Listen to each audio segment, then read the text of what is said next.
생체시계.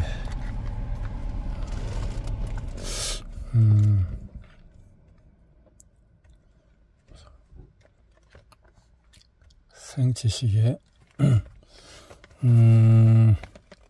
봅시다. 많은 신경정신계 질환 중에서도 수면 부족과 가장 관련이 높은 질환을 꼽으라고 하면은 우울증, 조울증과 같은 기분 장애를 들 수 있다. 수면 부족은 경영한 사람도 짜증을 늘게 하고 우울하게 하고 불안정하게 만드는 경향이 있는데, 만약에 기분 조절 능력에 다소 취약성이 있다면 이런 문제가 더 두드러진다. 이들에게는 수면 부족이 무기력과 가벼운 기분 저하 정도에서 끝나지 않고 심각한 감정 조절의 장애로 이어져서 상당 기간 감정, 활력, 인지 기능의 저하 상태가 이어지게 된다. 이들이 우울증에 빠지면은 벗어나기 힘든 늪에서 신경정신계 질환은 우울증에 취약하다. 수면 부족은 사고, 기억, 감정, 인지기능 등의 정신기능에 부정적인 영향을 미친다. 잠을 거의 못 자거나 잘 자지 못한 다음날 참을성이 없어지고 기분이 저하되고 쉽게 예민해지거나 감정의 기복도 심해진 경험이 있을 것이다. 집중력이 저하되면서 사고능력과 기억력도 저하되고 판단력이 흐려져서 의사결정에 실수를 일으킬 수가 있다.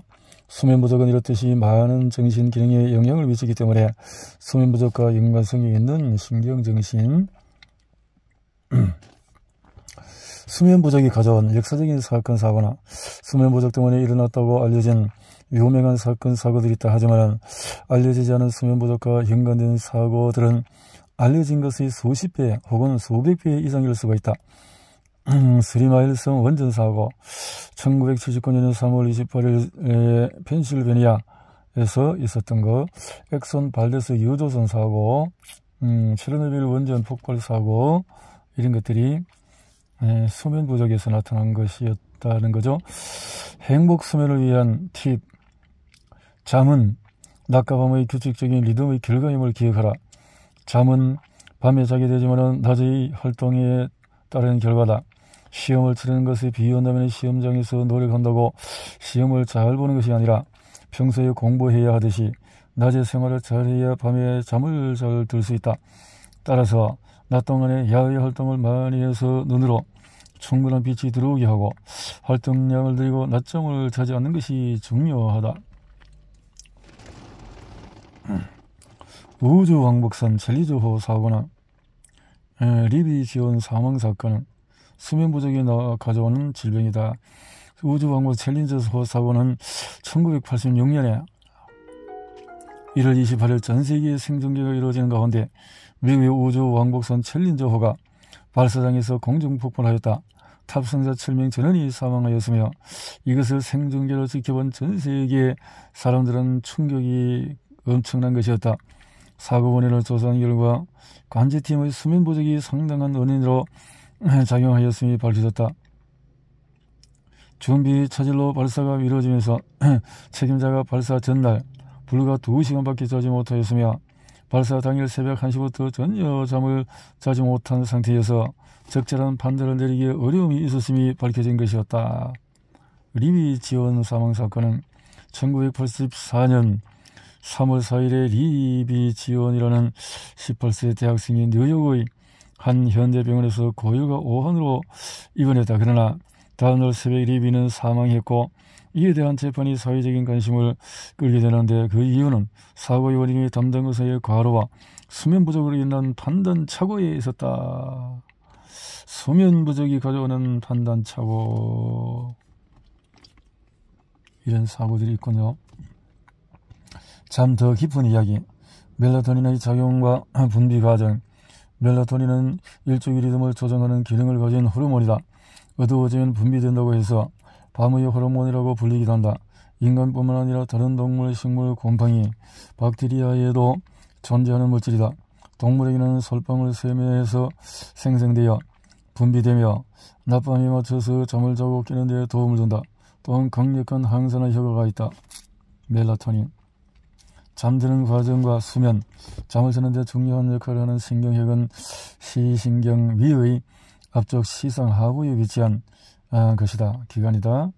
억제성 신경 전달물질이 분비되어 있는데 가바와 갈라닌은 앞서 설명한 각성을 일으키는 뇌간의 신경핵 군집인 어라스 및 히포크레틴 신경핵의 작용을 억제해서 잠을 유도한다. 수면 중에서 글림프계가 작동하여서 뇌의 노폐물을 청소한다. 잠의 기능에 관한 획기적인 사실이 2013년도에 미국 로체스에서 발표되는데 활동하는 동안에 뇌에서 만들어진 노폐물이 자는 동안에 뇌 밖으로 능동적으로 배출된다는 것이다. 기억을 정리하고 저장한다. 잠의 또 다른 중요한 기능은 기억을 정리하고 저장하는 것이다.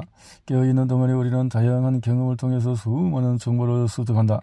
이렇게 뇌 속에 들어온 복잡한 정보를 체계적으로 정리해 놓지 않는다면 필요한 정보를 제때 떠올리지 못해서 활용하지 못할 것이다. 다행히 뇌는 깨어있을 때 경험하고 학습한 정보를 자는 동안에 재정리한다. 이렇게 인간의 일정 리듬은 정확히 24시간이 아니라 이보다 좀 더 길다는 점을 염두에 두어야 한다. 그러므로 아침에 충분한 빛을 보지 않으면 저절로 매일 잠이 점점 늦게 오는 결과를 가져오게 된다.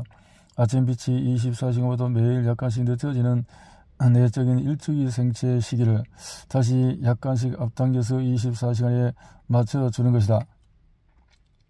일주기 리듬은 어떻게 조절되는가? 셰프도 이래서 설명한 바와 같이 눈의 망막에는 물체의 색과 형체를 보는 낙태세포의 원주세포 같은 광소형체들도 있지만 생체 리듬에 관련된 이런 세포도 있어서 멜라놉신이라는 것이 분비된다는 거죠. 인생의 3분의 1이 잠이라는 현상이다. 생체의 시기를 위해서는 아침이 중요하다. 불면증 환자에게 당신의 아침이 당신의 밤잠을 좌우한다고 하면 대부분 이 말을 쉽게 이해하지 못한다.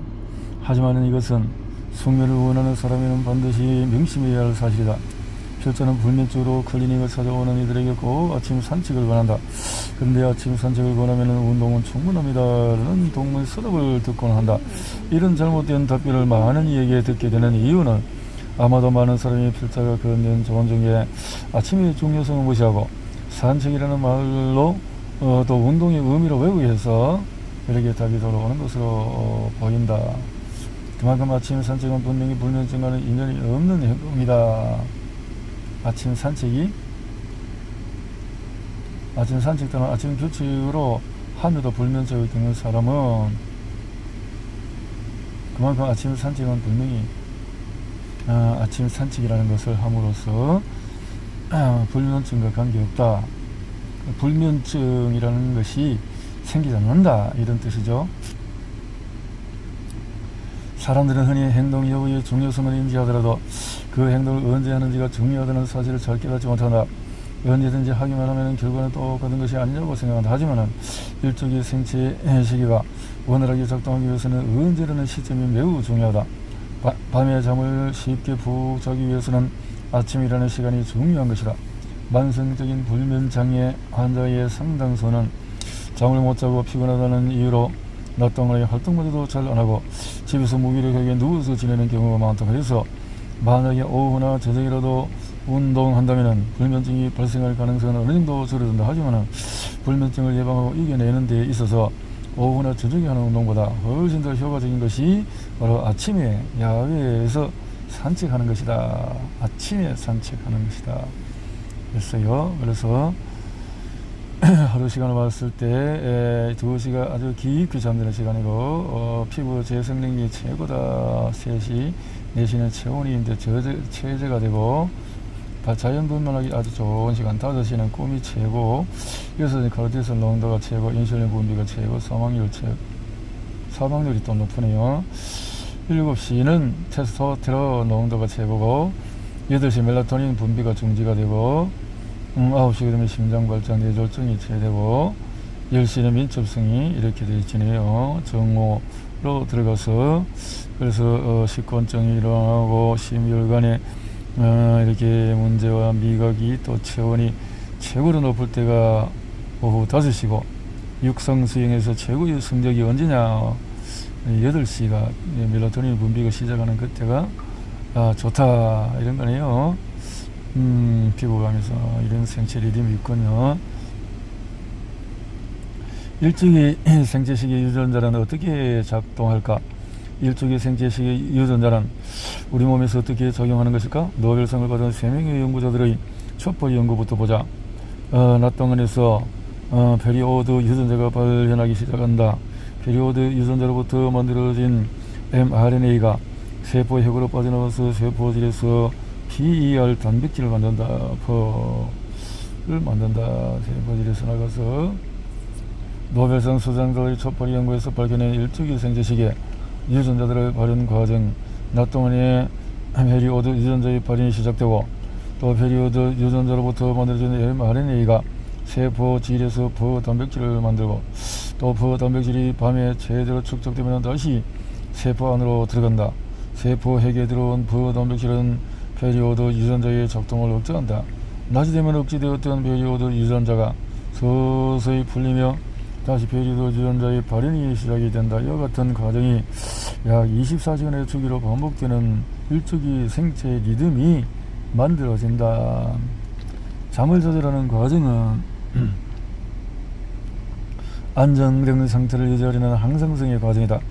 수면의학에서는 수면과 각성을 조절하는 두 가지 중요한 과정이 있다고 설명한다. 이 설명은 1982년 스위스의 수면의학자 보르 벨리가 제안한 이른바 수면 조절의 두 과정 모델이다.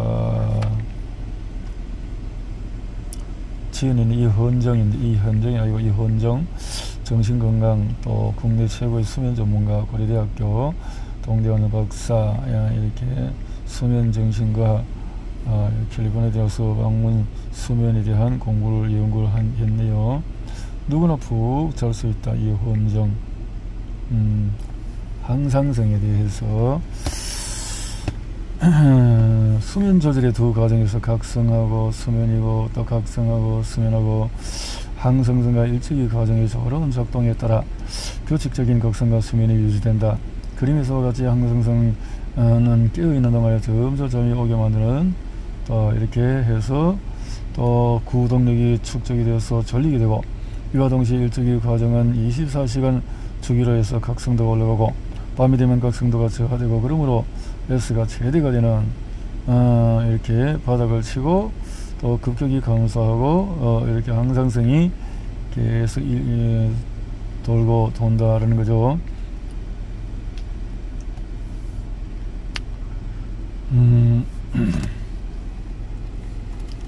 자, 행복을 위한 팁 세 번째는 잠을 청하지 마라. 어차피 잠은 당신이 원한다고 찾아오지 않는다. 잠을 청하는 것은 오히려 잠 못 들면 어떻게 하나 하는 불안감만 유발해서 저절로 잠이 찾아오게 만들어야 할 것이다. 자연스러운 잠을 부르는 일주기 생체 시기의 비밀은 인간은 왜 자야 하고 어떻게 푹 잘 수 있나? 최고의 수면의학자가 전하는 잠에 대한 이해와 최강의 숙면 기술은 성인 4명 중에서 1명은 수면 장애를 경험하는 시대다. 최근 우리나라에서 이렇게 수면증 인생의 3분의 1을 차지하는 잠의 비밀 영역 속으로 사람들이 스트레스와 여러가지 문제 때문에 피부 질환은 잠 못 자는 피부 미인은 없다. 미인은 잠거리는 말이 있다. 틀린 말이 아닌 것은 수면이 부족하면 피부에 분명 나쁜 영향을 미치기 때문이다. 잠을 잘 못하면 눈이 움푹 들어가고 다크서클이 심해지고 피부가 창백해지면서 건조해진다. 또한 수면 부족은 상처 치유와 콜라겐의 생성에도 안 좋은 영향을 미친다. 수면 부족이 각종 피부 질환의 증가를 가져온다는 연구는 많다. 수면제를 장기간 복용하면 그 효과가 점차 저하되어서 같은 효과를 보려면 복용을 더 늘려야 한다. 이를 내성이라고 하는데 또한 수면제를 먹지 않으면 오히려 잠을 잘 수 없는 의존성이 발생한다. 수면제의 내성과 의존성 문제는 오래전부터 잘 알려져 있다. 최근에는 수면제의 장기 사용이 내성과 의존성의 문제에만 그치지 않고 전반적인 신체 질환과 사망률을 높인다는 연구 결과가 속속 발표되고 있다. 2012년 미국 캘리포니아 대학교의 데니엘 크리키 교수는 수면제가 사망률 증가를 가져온다는 연구 결과를 처음 발표하였으며 최근까지 상당히 많은 연구에서 수면제와 사망률 증가의 관련성을 보고했다. 이들 논문에 따르면 수면제 처방이 각종 암과 감염병의 발생 등을 증가시키고 자살률도 높인다. 국내에서는 졸피뎀에 연관된 자살 문제가 TV 탐사에 보도되고 프로그램에 몇 차례 방송되어서 이에 대한 안정성 문제가 대두되었다. 타이완에서 10년간의 국가건강보험 데이터 이렇게 했는데, 필자도 우리나라의 12년간 건강보험공단 데이터를 분석하여 졸피뎀과 자살률을 연구한 바가 있다. 2002년부터 2013년까지 국민건강보험공단 데이터 중에서 총 112만 5천여 명이 분석에 포함되었다. 연구에 따르면 졸피뎀 약물을 투여받은 환자의 자살 위험은 관찰 기간이 80개월이 지난 뒤에 2배가 높아졌다. 특히 6개월 또는 1년 이상 졸피뎀에 만성적으로 노출된 환자는 자살률이 더 높았다. 하지만 구체적으로 어떤 기준에 의해서 장기 투여 후에 시간이 갈수록 자살률이 증가하는지는 아직 불분명하다. 잠만 쏙 들어가게 하는 각종 부작용과 내성과 의존성이 없는 수면제가 있다면 얼마나 좋을까. 하지만 현실에서 이런 이상적인 수면제는 없다. 게다가 그런 수면제의 존재는 원천적으로 가능하지가 않다. 자, 불면증의 고통을 겪다 보면 손쉽게 잠들 수 있게 하는 수면제의 유혹에 넘어가기 쉽다. 과거의 수면제에 비하여 부작용이 적다고 알려진 졸피뎀 같은 약물이 등장하면서 이에 대한 처방이 더욱더 남발되는 경향이 있다. 그러나 과연 이런 수면제들이 안전할까? 이런 것들이 과거로부터 많은 연예인들의 수면제 과다 복용으로 사망했다는 사실은 잘 알려져 있다. 섹스 심볼로 한 세기를 풍문했던 미국 여배우 머릴린 먼로와 영화 다크나이트에서 조커 역으로 유명한 호주 출신의 연기파 배우 히스 레저, 세계의 팝스타 마이클 잭슨의 죽음에도 수면제 의존과 수면에 대한 것이 계속 지급을 했다는 거죠. 수면제 의존이 이대로 괜찮겠는가? 불면증의 고통을 겪다 보면 손쉽게 잠들 수 있게 하는 수면제 유혹에 넘어가기가 쉽다. 과거 수면제에 비해서 부작용이 적다고 알려져 있지만, 수면장애는 극복하는 최신의 방법이 어떤 것이 있을까요? 행복 수면을 위한 팁은 침대에 누워있는 시간을 최소화하라. 잠이 안 온다고 오랜 시간 침실에 누워있으면 불면증이 더 악화된다. 오히려 평소에 이 정도 잔다고 생각하는 만큼 시간만큼만 누워있으면 점차 잠이 깊어진다. 이 정도는 행복 수면을 위한 팁. 매일 아침 30에서 1시간 정도 야외 산책을 하고, 아침 산책은 생체 시계를 조절하는 빛을 눈에서 받은 뒤 내로전달하여서 일찍이 생체 시계를 활성화시키고 밤에 잠이 일찍 오게 만든다. 햇빛이 밝지 않은 흐린 날에도 실내에 있는 것보다는 야외가 훨씬 밝기 때문에 의상이 도움이 된다.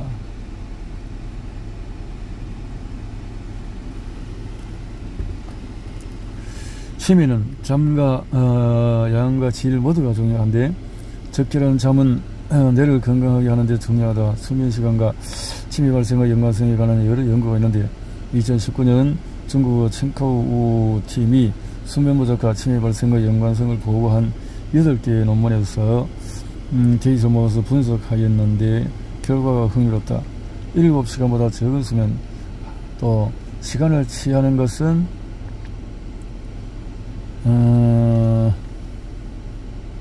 치매 발생률 그다지 높이지 않는 반면에 9시간 이상 많은 수면 시간을 가지면 오히려 치매 발생이 커진다 라는 거죠.